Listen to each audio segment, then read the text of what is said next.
I had a pretty unique upbringing growing up and was fortunate to be given every opportunity by my parents to succeed. I'm proudly Zimbabwean, and my folks made tremendous sacrifices to support me by sending me to the best schools in Southern Africa, from Mazawi and Peterhouse in Zimbabwe to St. John's College in Johannesburg. After that, they sent me to Manchester for 5 years, where I studied and got an honours degree in accounting and finance.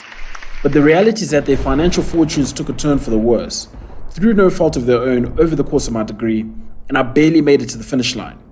It became one of the catalysts of my decision to become a financial planner, and when I left England to go back to Zim, I knew it was time to take matters into my own hands. They had done enough. So I hopped on a bus 7.5 years ago, came to Johannesburg, quickly found a sales job, and was starting from the bottom. After working tirelessly for a few months, I managed to save enough for a small car, and then switched to work for a large insurance company as a financial consultant. And it was a rude awakening. Having been away from the city of gold for 8 years, I started from scratch, with no contacts, no leads, working in a job that was 100% commission-based with no basic salary and virtually nothing in savings to fall back on. I remember spending hours upon hours pounding the telephone book, cold calling every name under the sun, looking for people to do business with, until one day I got a break that was the turning point. I called a gentleman who happened to be retired, and he was so excited to hear my call that he instantly took a meeting. I looked him up prior to the session and noticed he was one of the wealthiest men in South Africa. For the sake of this story, we're going to call him Jacques van Niekerk. We diarised to meet the following week, and the day before the big meeting, as I was driving back from seeing a client 70 k's out of town, my car broke down, which left me stranded on the side of the road. This presented two problems. The first was getting home that night, and the second was getting to Jacques' house for our 7 a.m. meeting the next morning. There was no Uber back then, and even if there was, every drop of fuel, every rand was carefully planned out 3 to 4 weeks in advance with zero wiggle room. It was 5 p.m. at night, and feeling totally distressed, I called Jacques. And whilst doing my best to keep it together and sound ultra professional, he answered and I said, "Hey Jacques, it's Munya. Just checking us for tomorrow morning." To my surprise, he was extremely bubbly and said, "Munya, we're expecting you and we can't wait to see you. By the way, Munya, I hope you don't mind, but my current broker is also going to be there." Oh great, I uttered to myself. Now I can't even make it there, and there's going to be an audience waiting. Amazing. As soon as my meeting was confirmed, I hung up, and help came to the rescue on the side of the road. An elderly gentleman who claimed to be an ex-mechanic stopped as he was driving past, and he says, "You know, I know these old VWs very well. There's something wrong with your radiator. Just let the car cool down a bit, keep pouring water as you go, drive slowly, and you'll make it back to Joburg." Although it was a short-term fix, the man was right. I had some water bottles lying around in the car, I found a local tap nearby, and I was on my way, driving at 30 k's an hour to get home.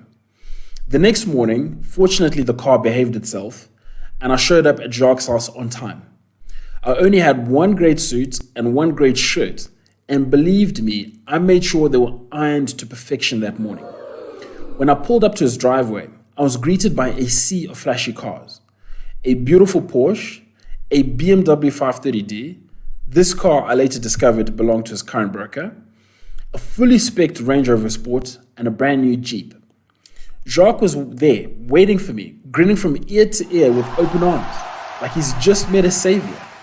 His wife? Let's just say she didn't seem equally as thrilled. I noticed very quickly Jacques was a warm guy, but when I looked in his eyes, I could see a fiery and explosive, no-nonsense character underneath who tolerated no BS. So I was sure to be on my best behavior. I mean, who else calls the existing broker for a showdown with someone who might potentially replace him? It was a bit odd, but I'm unafraid of any challenge this presented in front of me, and I was ready for whatever came my way. The four of us sat down in his dining room, and to cut a long story short, he needed advice on his retirement savings. He had a huge portfolio that had spent years underperforming, and although by most people's standards this was a fortune, it was a drop in the ocean compared to what he had elsewhere. But naturally, he was still concerned. There were a few factors contributing towards this poor performance. His current broker was charging him threefold the standard industry rate, so he'd been cleaning him out on fees, which I revealed to him.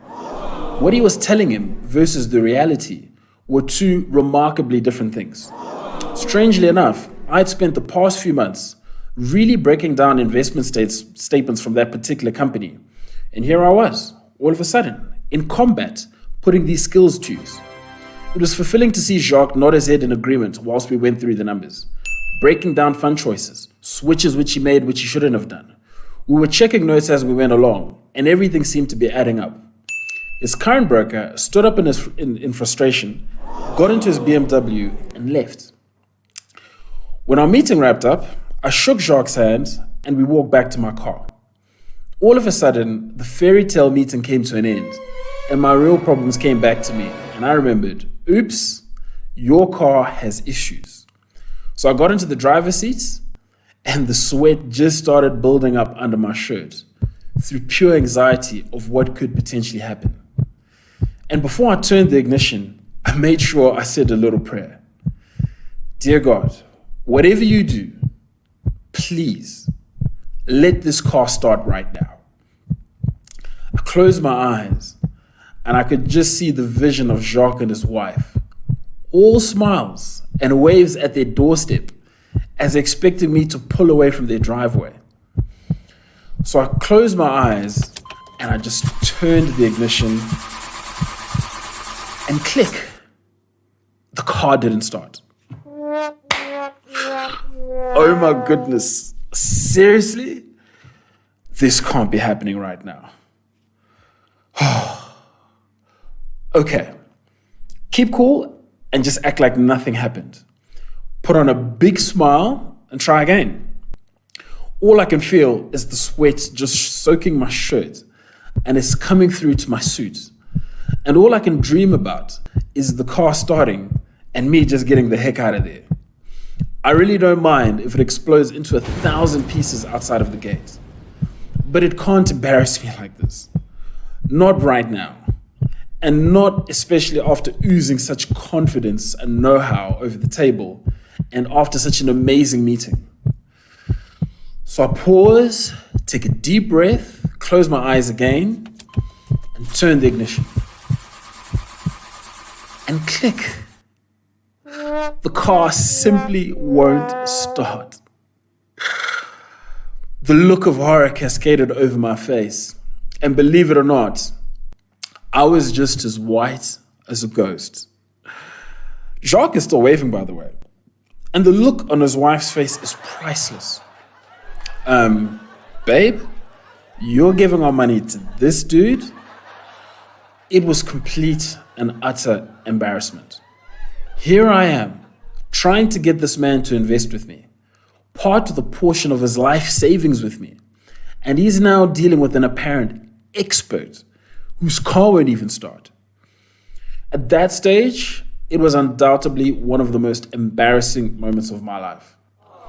However, as I'm in my feelings, sitting there, hopeless, wondering how I'm going to schmooze myself out of this one, Jacques walks up with a warm smile on his face and tells me to roll down the window. Hey, you know, Munya, these little VWs are a problem. I mean, what a legend. Munya, I had one of these many years ago. Do you mind if I have a look? So we open up the bonnet, and yep, you guessed it. Our famous radiator was playing up again. So we added some water, and eventually we had to jumpstart the car using this Jeep. Unbelievable.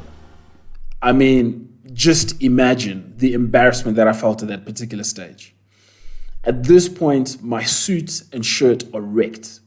I'm pouring with sweat just from sheer and utter shame, and I just wanted the ground to swallow me up and get me out of there. I was perfectly fine losing the deal at this point, and Jacques could sense it. So he grabbed my hand as I was about to get in the car. He looks me dead in the eyes and says, "Son, listen to me. I was a young man once. And you see, everything that I have here, I started in a position much worse than you are today. I can't thank you enough for coming out here this morning. We're in a much better position than we were before you came to us already. I only have one bit of advice for you. Always do the right thing for your customers. Do your best to make sure they win, and doors will open for you that you never believed were possible. My wife and I look forward to getting your proposal.